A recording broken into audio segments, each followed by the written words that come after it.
இன்னைக்கு அந்த உடன்பாடு எட்டப்படுது சார். 27, 18, 11 ஒரு 3 உடன்பாடு இன்று இரவுக்குள்ள எல்லா கட்சிகளுக்குமான தொகுதிகள்லாம் அறிவிக்கப்படும். நாங்கள் சுமூகமான உடன்பாடு தான் எட்டப்பட்டிருக்கு.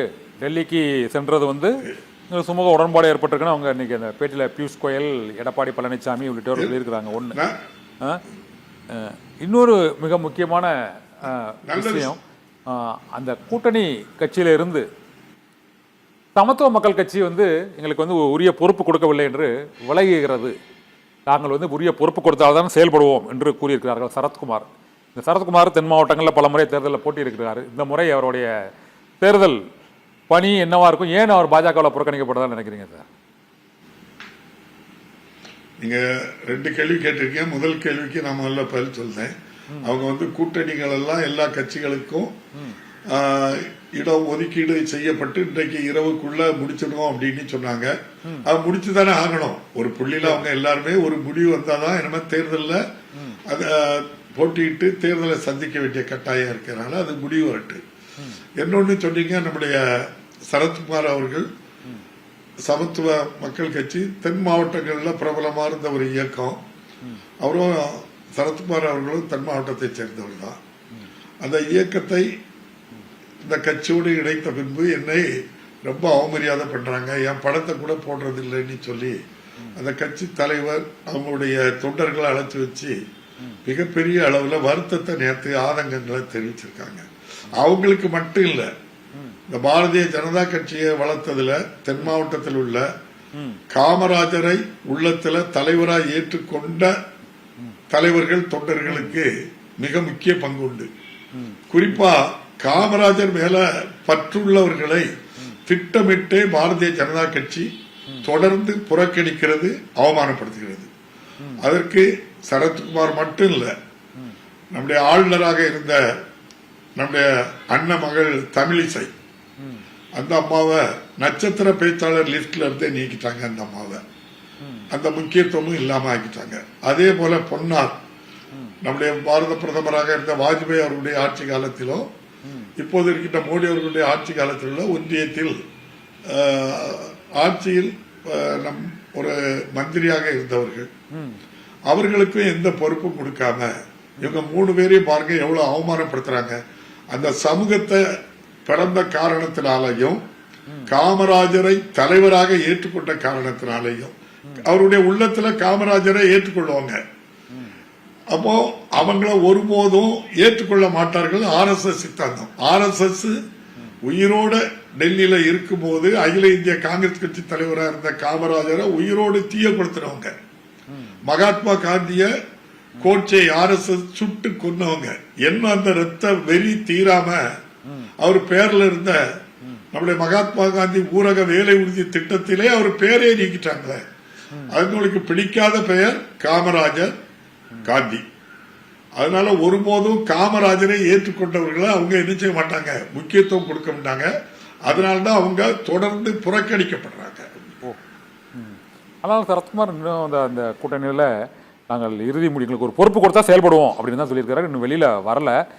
தமிழிசை சவுந்தரராஜனுக்கு இன்னைக்கு வந்து அந்த கூட்டணி பேச்சுவார்த்தையில் அவருக்கு உரிய மரியாதையும் வழங்கியிருக்கிறாங்க. நீங்கள் அவங்களுக்கு பொறுப்பு, அவங்களுக்கு ஆளுநர், தமிழிசை சவுந்தரராஜனுக்கு ஒரு ஆளுநர் பொறுப்பு வர அவங்களுக்கு கொடுத்துருக்காங்க சார். அதில் ஒன்றும் நம்ம ஒன்றும் ரொம்ப புறக்கணிச்சு ஒரே ஐடியா புறக்கணிச்சாங்கன்னு சொல்ல முடியாது. இருந்தாலும் இப்போதைக்கு சார் மற்றொன்று இந்த ராதாபுரம் தொகுதி பற்றி ஒரு கேள்வி சார். நீங்கள் அந்த தொகுதியில் கிட்டத்தட்ட ஒரு 25 ஆண்டுகள் சுயேட்சையாகவும் நின்று அதில் 2001 வெற்றி பெற்றிருக்கீங்க. உங்களோட அந்த 4 முறை சட்டமன்ற உறுப்பினராக அதே தொகுதியில் இருந்திருக்கீங்க. அதாவது ராதாபுரம் தொகுதியை பொறுத்தவரை பொதுவாக அதிகமான இந்த பனை தொழில், காற்றாலை தொழில், காவல் கிணறு பகுதியில், இது தவிர இந்த கல்குவாரிகள் அதிகமாக இருக்குது, அனுமதி பெறாமல் இயங்குது, கனிம வளங்கள் அதிகமாக வெளி மாநிலங்களுக்கு கடத்தப்படுகிறது என்ற ஒரு புகார் தொடர்ந்து கூறப்படுகிறது. அது தொடர்பாக ஒரு கருத்து கேட்பு கூட்டம் அங்கு நிலையில் நடக்கும்போது ஒரு வழக்கறிஞர் ஒருவர் தாக்கப்பட்டதாகவும் கூறப்பட்டது. உண்மையிலே ராதாபுரம் தொகுதியில் உங்களுக்கு அந்த தொகுதியில் அனைத்து பகுதிகளும் நீங்கள் உங்களுக்கு காலடிப்படுத்தலாம் படாத இடமே இருக்காது, கிராமமே இருக்காது தான். உண்மையிலே கனிம வளங்கள் ராதாபுரம் தொகுதியில் கொள்ளையடிக்கப்படுகிறதா, அது தடுக்கப்படுகிறதா, நடவடிக்கை எடுக்கப்பட்டிருக்கிறதா? அங்கு அந்த இருக்கன்துறை என்ற கிராமத்தில் மட்டுமே ஒரு 20 கல்குவாரிகள் அங்கு சட்ட விதிகளை மீறி நடைபெறுவதாக ஒரு குற்றச்சாட்டு தொடர்ந்து கூறப்படுது. இது என்ன சார் பதில் சொல்றீங்க? அது இன்னைக்கு இந்த ஆட்சி வந்ததுக்கு அப்புறம் ஆரம்பிக்கப்பட்ட கல்குவாரி இல்ல. தொடர்ந்து அங்க கல் கோரிகள் நிறைய ஆரம்பிச்சு கிட்டத்தட்ட 25க்கு மேற்பட்ட முதலாளிகள் ஓனர்கள் நடத்துறாங்க.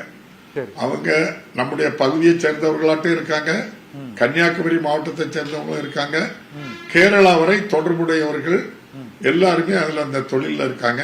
அதிமுக கழகத்தில் உள்ளவங்க முக்கியமா இருக்காங்க, அதிகமா பிஜேபியை சேர்ந்தவங்க நிறைய இருக்காங்க.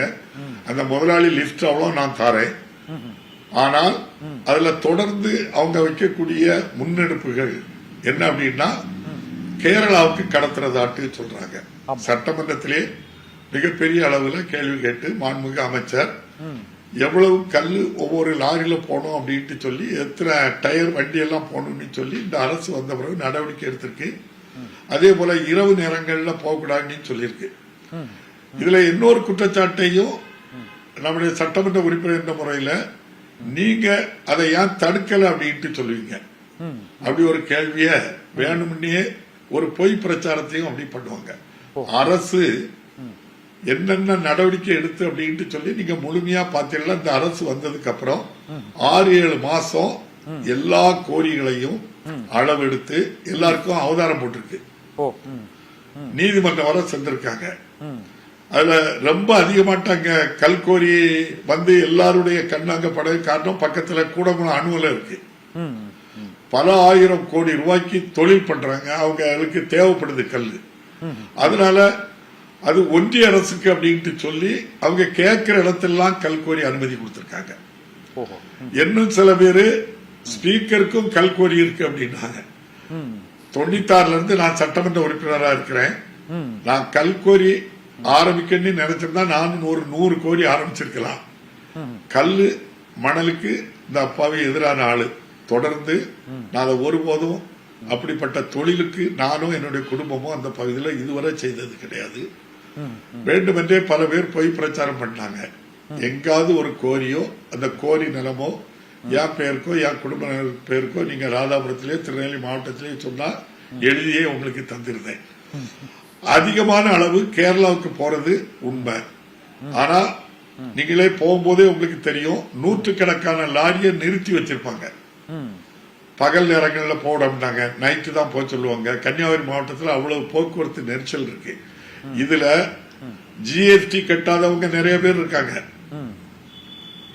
அதே போல நம்ம இது பாஸ் வாங்குறதுல போலி பாஸ் உள்ளவங்க இருக்காங்க, கள்ள பாஸ் போடுறவங்க இருக்காங்க. இதெல்லாம் தொடர்ந்து அந்த நீங்க சொல்ற அந்த குற்றமும் நடக்கு. தொடர்ந்து அரசு அவங்க மேல் நடவடிக்கை எடுத்துக்கொண்டுதான் இருக்காங்க.